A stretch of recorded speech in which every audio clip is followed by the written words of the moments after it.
Dad stood by the front door with his jacket half on, keys dangling from his fingers. He looked over his shoulder like he always did, that familiar mix of patience and concern in his eyes. "Why didn't you drive?" he asked. "You hate being late?" The question was harmless, loving, the kind of question only a father who knows his daughter too well would ask. I froze for a second. I almost lied. The lie was already prepared. Traffic, headache, didn't feel like it. I'd been collecting excuses like armor for years. But something about the way he waited, not rushing me, not assuming, cracked the shell I'd built around myself. I shrugged, pretending it didn't matter. "My car's not available right now." Dad frowned. "Not available how?" My throat tightened. The air felt heavy, like it always did when I was close to the truth. I hadn't planned to tell him. I didn't want the look I knew would come next, the one filled with disappointment. Not in me, but in the world that failed me. "She took it," I said finally. "Who?" "My husband's mother." I forced a weak smile. "She said I needed to learn boundaries." Dad's keys slipped from his hand and hit the floor with a sharp sound that echoed through the room. He didn't bend to pick them up right away. He just stared at me, like he was trying to understand how his capable, independent daughter had ended up here. "She took your car," he repeated slowly. I nodded. "She said I was getting too comfortable, that I forget my place sometimes." The word place tasted bitter in my mouth, like something chewed and spat back out. Dad finally picked up his keys and set them on the table, carefully, like they might break. "And your husband?" he asked. I looked away. That was answer enough. Memories rushed in quiet mornings where my keys mysteriously vanished. Evenings spent explaining myself to someone who never planned to listen. The way she'd smile when I canceled plans, like she'd won something invisible. I had told myself it wasn't abuse, just family tension, just culture, just patience I hadn't mastered yet. But standing there, under my father's steady gaze, the excuses felt thin and foolish. Dad stepped closer and put his hands on my shoulders. His voice didn't rise, it softened. "Why didn't you tell me?" My eyes burned, "Because I didn't want you to think I failed." He shook his head gently. "You didn't fail, you survived." That was when I realized something had shifted. The secret was out. The silence was broken, and once truth is spoken, it refuses to crawl back into the dark. The question that morning wasn't really about a car. It was the beginning of everything changing. I used to believe that love made a house a home, that if I tried hard enough, cooked better meals, spoke softer words, shrank my needs just a little more, I would eventually belong. What I didn't understand then was that some homes are built on control, not care. From the moment I married my husband, his mother claimed the center of our lives. She didn't shout, she didn't threaten. Her power was quieter, sharper.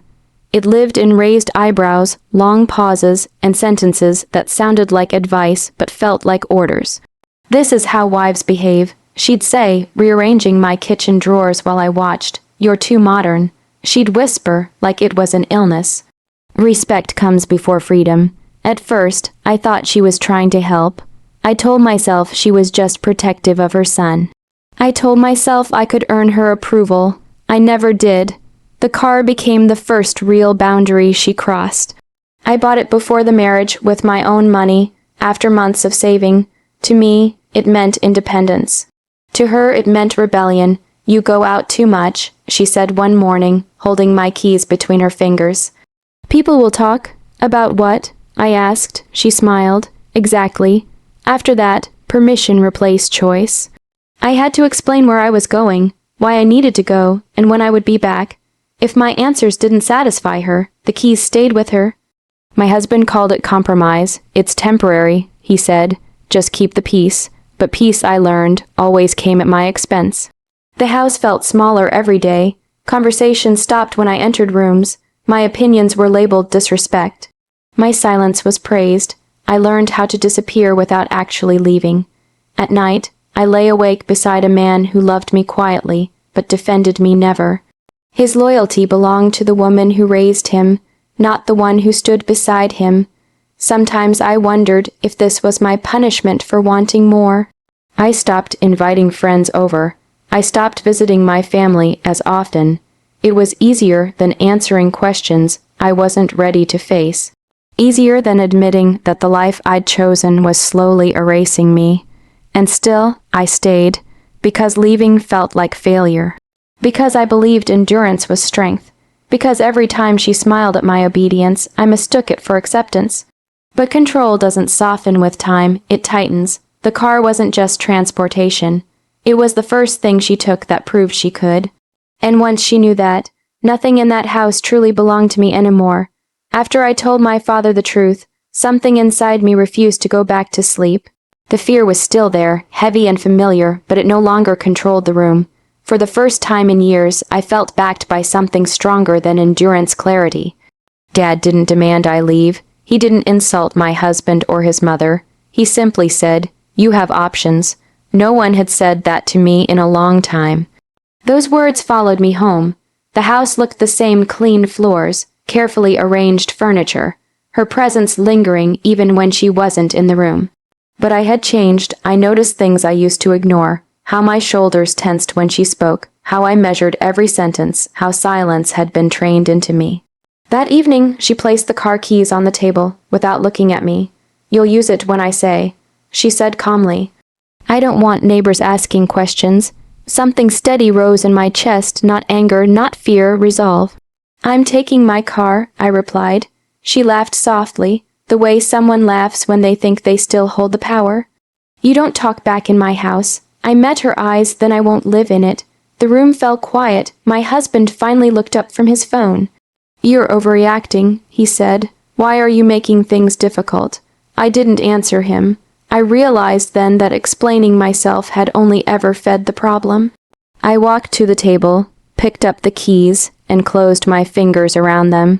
My hands didn't shake. That night, I packed slowly. No dramatic gestures, no shouting. Just essentials and documents I'd hidden away over time. Proof of who I was before I learned to shrink. She stood in the doorway, arms crossed. "You'll regret this," she said. "The world isn't kind to women like you." I looked at her and understood something clearly. She wasn't afraid of my failure. She was afraid of my freedom. Dad's house welcomed me like a deep breath. No rules, no monitoring, just space. I slept without listening for footsteps. I woke without anxiety pressing on my chest. In the following weeks, I found my voice again in small ways. I updated my resume. I applied for work she said was beneath or beyond me. I opened my own bank account. Each step felt like reclaiming stolen ground. My husband called once, then twice. His messages were full of confusion, not accountability. He asked when I was coming back, not why I left. That was answer enough. Silence had protected them. Speaking up protected me. And with every boundary I held, the power they once had over me faded quietly, completely, and for good. Revenge, I learned, doesn't always arrive with confrontation or raised voices. Sometimes it unfolds quietly, in mornings that feel light again, and choices that belong entirely to you.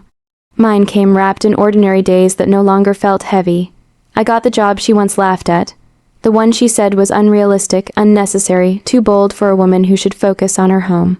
On my first day, I sat in my car, and cried not from fear but from relief. No one had to approve my schedule. No one held my keys. Independence tasted sweeter than any apology.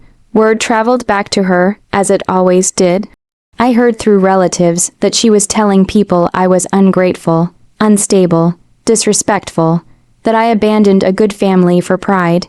The old me would have rushed to defend myself. The new me didn't, because while she talked, I was building. I rebuilt my routines, my confidence, my name. I laughed louder.